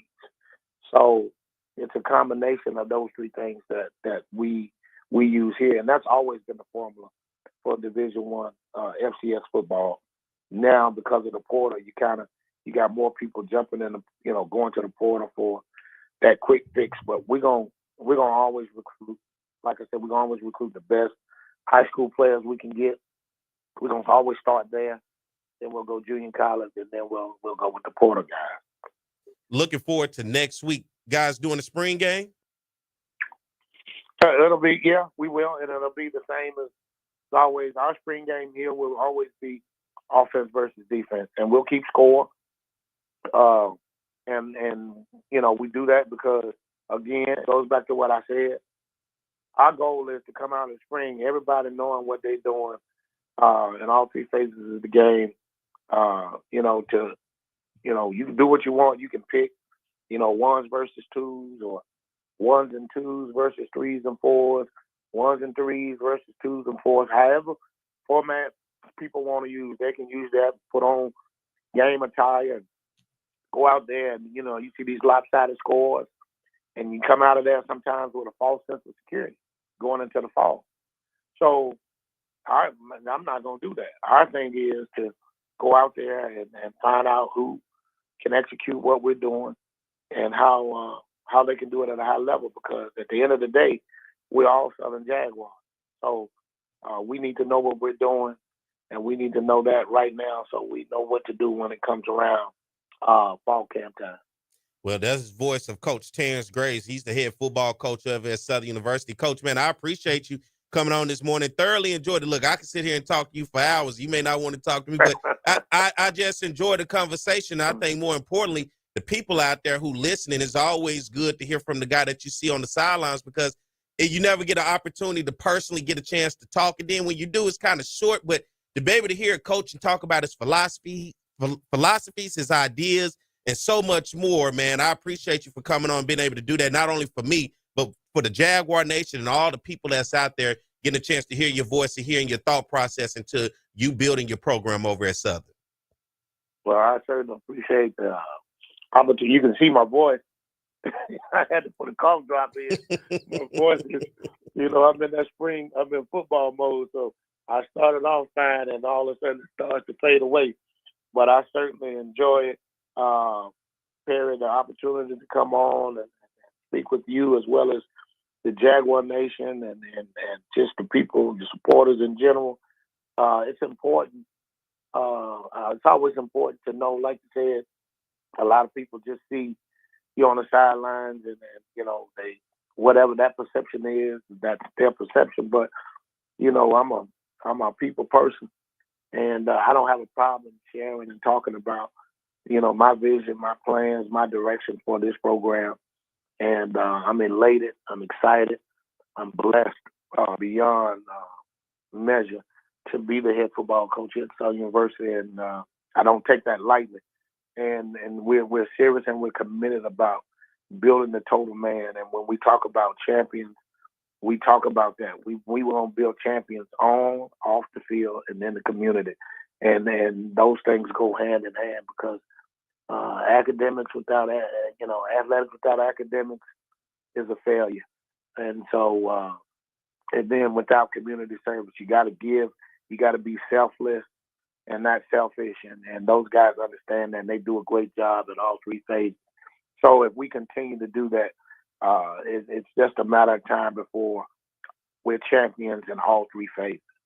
Well, thank you, Coach, for coming on this morning, man. I appreciate it, and I hope to have you on in the future. We talk more football or just talk anything. Sure, I will. No problem. I don't have a problem with that. All right, that's the voice of Coach Terrence Grace. He's the head football coach over at Southern University. Let's get ready to take a break, everybody. Thank you, Coach, for coming on. And when we come back, we'll get ready to get the show on the back end, right? We got to try to get Coach Funches on and see if he's available. Talk about Southern University women's program and winning the NCAA tournament play-in game against UC San Diego. So you guys stay tuned. We'll be right back. More of the Jaguar Journal.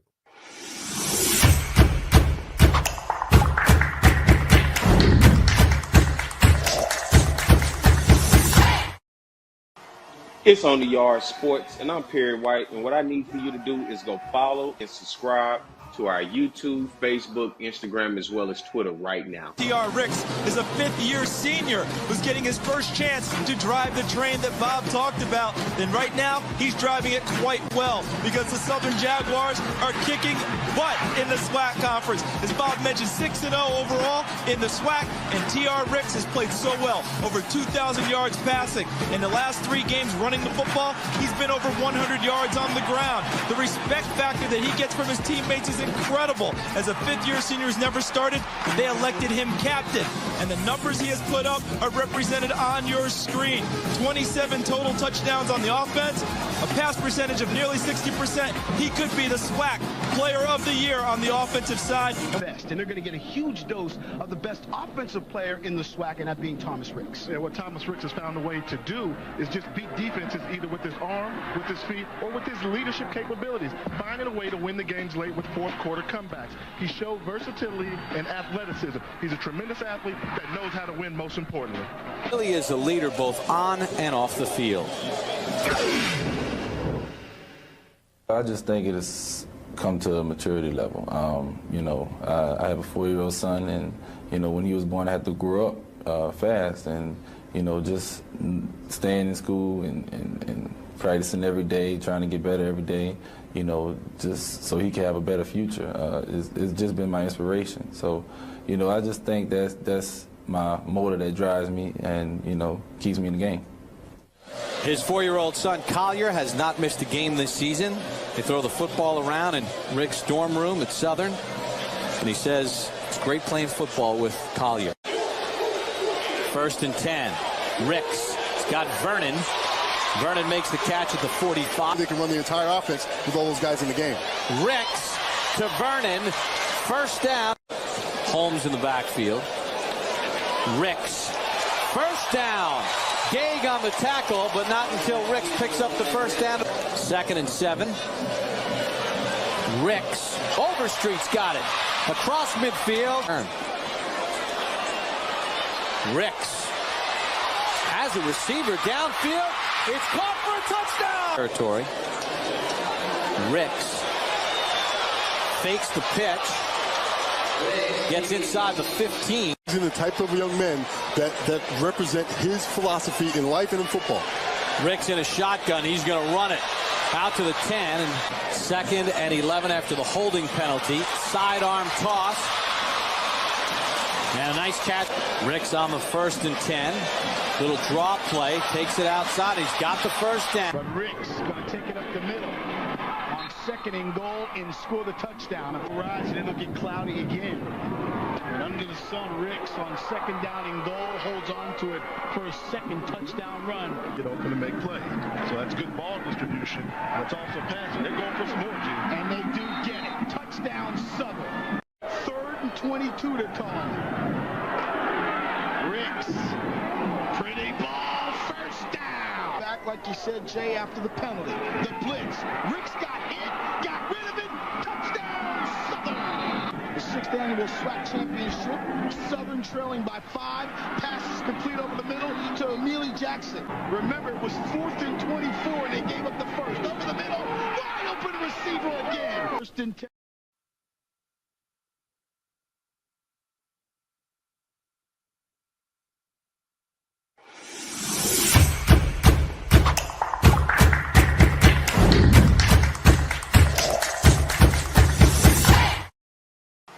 It's On the Yard Sports, and I'm Perry White, and what I need for you to do is go follow and subscribe to our YouTube, Facebook, Instagram, as well as Twitter right now. Talk about offense, we talk about Southern, and it begins with their passing game. Tom, beyond potent, we're talking about high octane, we're talking about fast break, we're talking about 41 points a game, some 500-plus yards since Terrence Levy has taken over this offense. Because that young man doesn't drop any ball. With the legacy that you started here, you got to feel happy to see it continue on with Doug Williams. Ball now back at the 22-yard line. Levy, no pressure at all. Touchdown, Ingram. The Bayou Classic. Levy on a 1st and goal play. Throws a touchdown. Grambling comes with a blitz. Levy steps in the pocket, and his pass is caught. One-handed grab.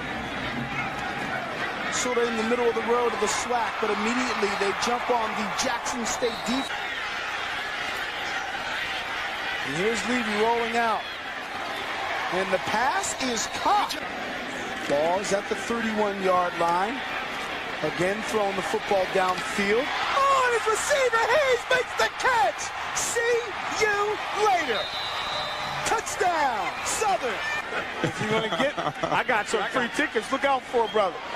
Going downfield. Oh, and what a play by Southern. Score.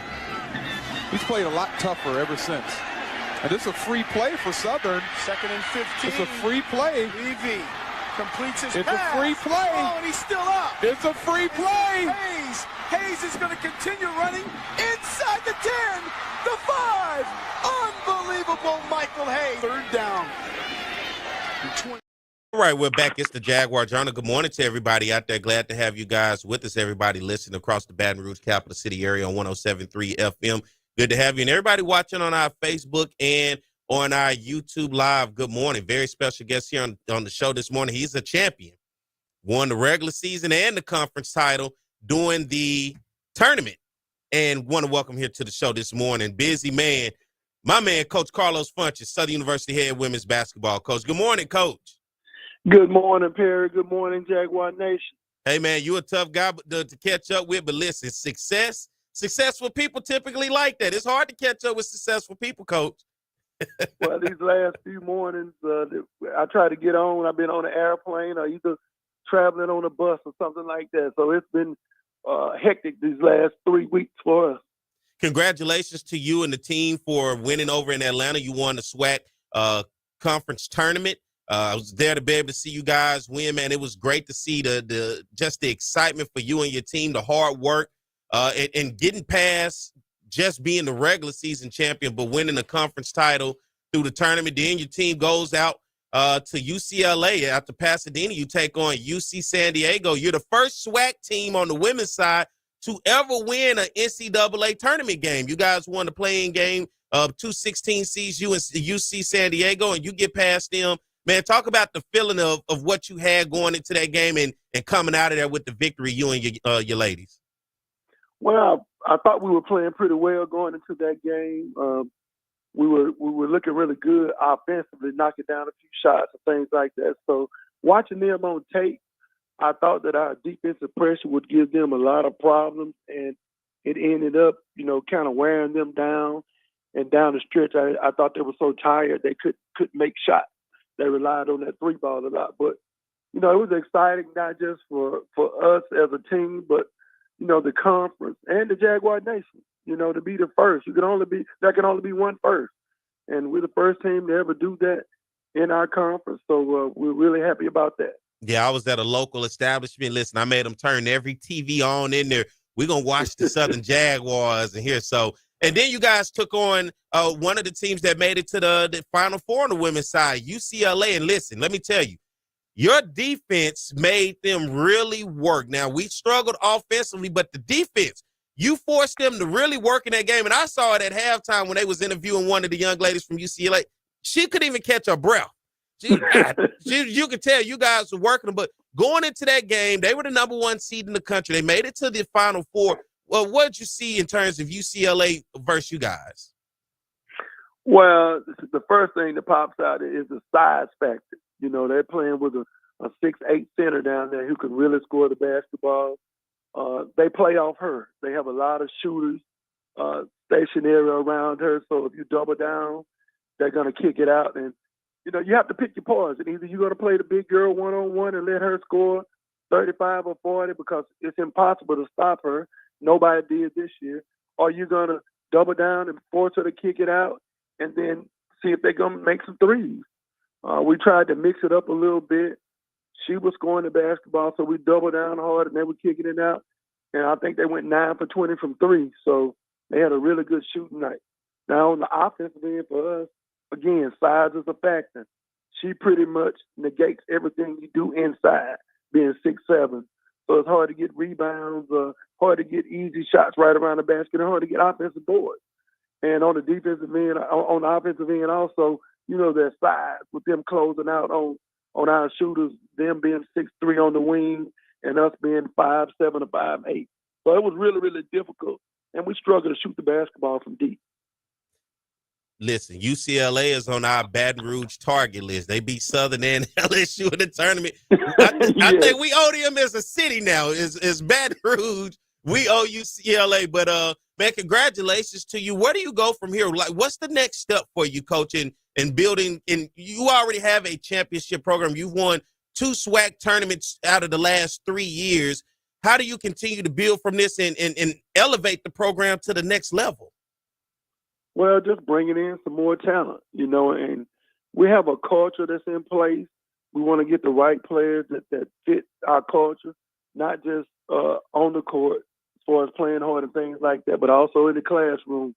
Like I've said many times before, we have a 100% graduation rate over the last 7 years. That's really difficult to do, especially, you doing that and win basketball games. So the young ladies work hard, and we're going to continue to try to get that same type of talent, both on and off the court here at Southern. I want to have this conversation with you real quick because I see somebody in the comments. They saying, Coach, give us some 6-foot skill player. How much do those players cost, Coach? On the wing, you saying 6 foot? I mean, 6 foot. We have 6'4" on the post down there. We have some good post players, but you talking about 6-foot wing players. It's going to be very difficult to get them in here because they get over recruited. We played against teams this year that had players on the wing position making $100,000 a year through NIL. So it's really tough. But we're going to get the players that want to be at Southern University, that want to be a part of our community, and we're just going to try to develop them. We want players that want to be at Southern. And I'm glad you say that because once again, I want people to truly understand, as I talked about in the first hour, how this game of athletics has changed. We're talking about recruiting kids, and then not only recruiting, then we're talking money. We're talking about whatever resources. It's a different day and age now. So we say we want those players, but like I told him, you saw $1 million roster. Would you say UCLA maybe had $1 million in that roster?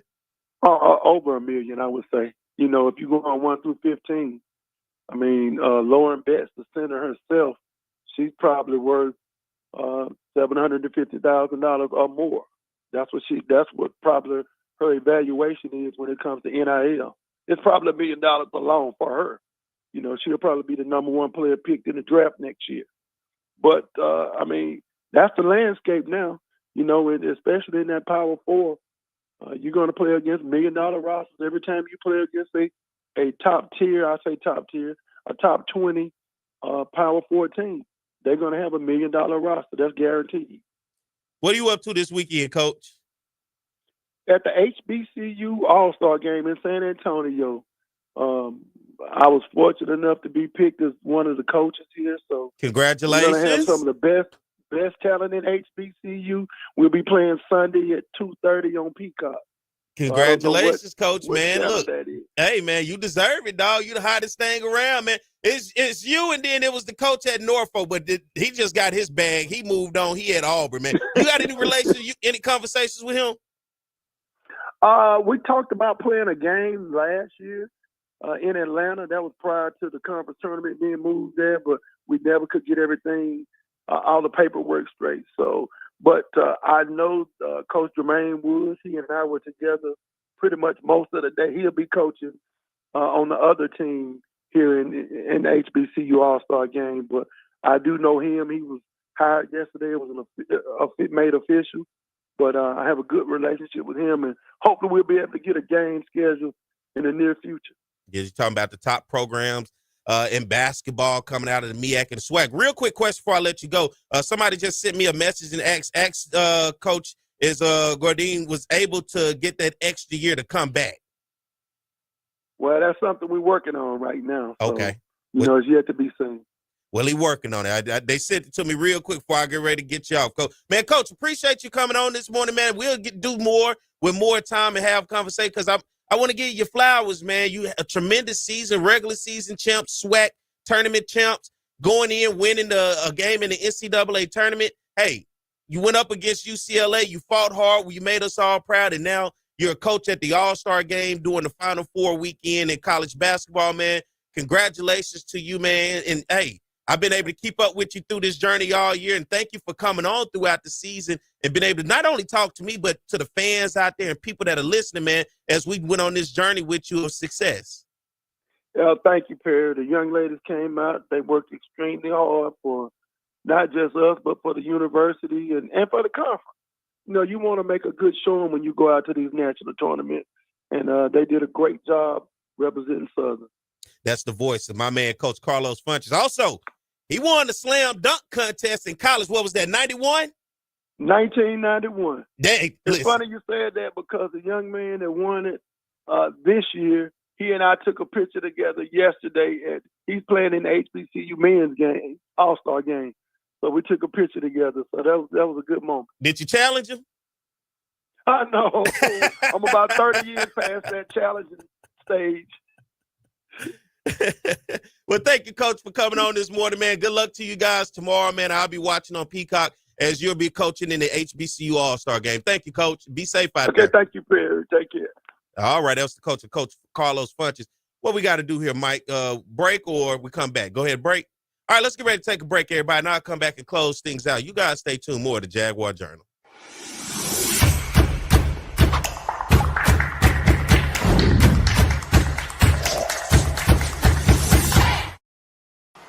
It's On the Yard Sports, and I'm Perry White, and what I need for you to do is go follow and subscribe to our YouTube, Facebook, Instagram, as well as Twitter right now. Talk about offense, we talk about Southern, and it begins with their passing game. Tom, beyond potent, we're talking about high octane, we're talking about fast break, we're talking about 41 points a game, some 500-plus yards since Terrence Levy has taken over this offense. Because that young man doesn't drop any ball.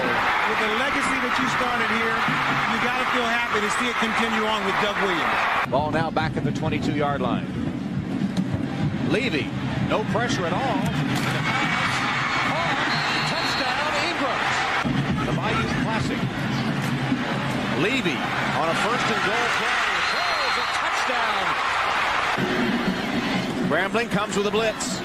Levy steps in the pocket, and his pass is caught. One-handed grab. Sort of in the middle of the road of the SWAC, but immediately they jump on the Jackson State defense. And here's Levy rolling out. And the pass is caught. Ball is at the 31-yard line. Again, throwing the football downfield. Oh, and his receiver, Hayes, makes the catch. See you later. Touchdown, Southern. If you're going to get, I got some free tickets. Look out for it, brother. Going downfield. Oh, and what a play by Southern. Score. He's played a lot tougher ever since.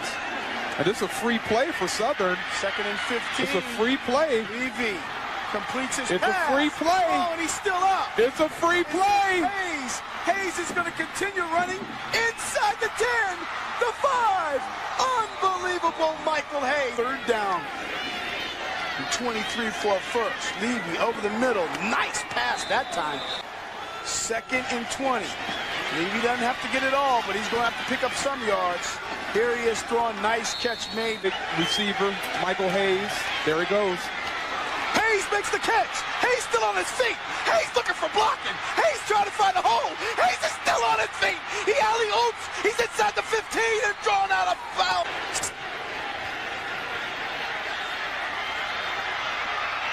Touchdown. The backfield. Plenty of time for Levy across the middle. Has his man at the 15. You know, I don't know if you want to break the spirit of Terrence Levy or not. Here he wings one wide open down the middle and a one-handed grab made. The way. 3rd down in 4. And here's Lewis off the catch. Lewis still on his feet. And Lewis is streaking down the sideline. Touchdown. So they move back 5 yards. All right, we're back. It's the Jaguar Journal. Good morning to everybody out there listening on Talk 107.3 around the Baton Rouge capital city area. And everybody out there watching on our Facebook Live and YouTube. Be sure to follow us on Apple Podcasts and Spotify.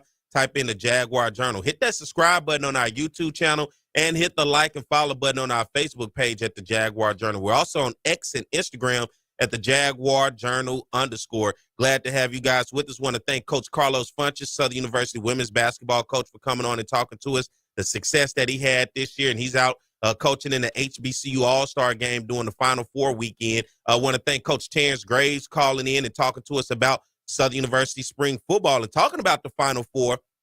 How your brackets looking? Did you just not, you done with them? Did you ball them up? Well, you don't do it. It's a new way now. Did you just delete the app? What you do?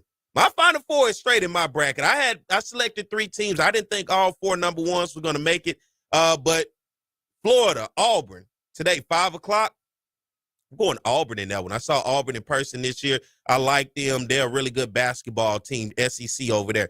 Houston and Duke, tough one, man, because Houston got past Tennessee. I thought Tennessee was going to be in the Final Four. They're the one Final Four team that I had that didn't make it, but I'm going to go Duke in this one. I think we're going to get an Auburn and Duke national championship. That's what I'm going for that. So thank everybody out there. Listen, I appreciate you. Hey, I'm still number 1 in my bracket.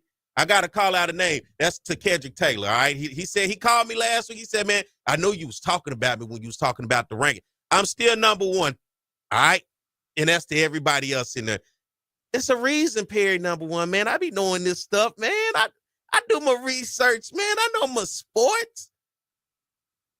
I'll just gloat a little bit on y'all, man. Hey, listen, I hope you guys have a great weekend. The Blues Fest here in Baton Rouge this weekend. I hope everybody enjoy yourself. Be safe, man. It is spring. When I told you, I picked up some weight. Get outside, get active. It's that time of year. Shed a couple pounds. Go run, go walk, go swim, go do something. Sweat a little bit. Get out there and cut the yard, trim those bushes. Get active, okay? Love you guys, man. I appreciate you, and I'll be back at the same time, the same place next week. Because always, it's the Jaguar Journal. Have a good week, everybody.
What's going on, everybody? I am Perry White. I'm the host of the Jaguar Journal. I want to make sure that you guys tune in live each and every Saturday morning from 7 a.m. to 9 a.m. on 107.3 FM. We also have our affiliates in Alexandria, Louisiana, as well as down in New Orleans. And if you're not able to catch us on radio live, you can subscribe to our YouTube channel as well as follow us on Facebook. It's the Jaguar Journal.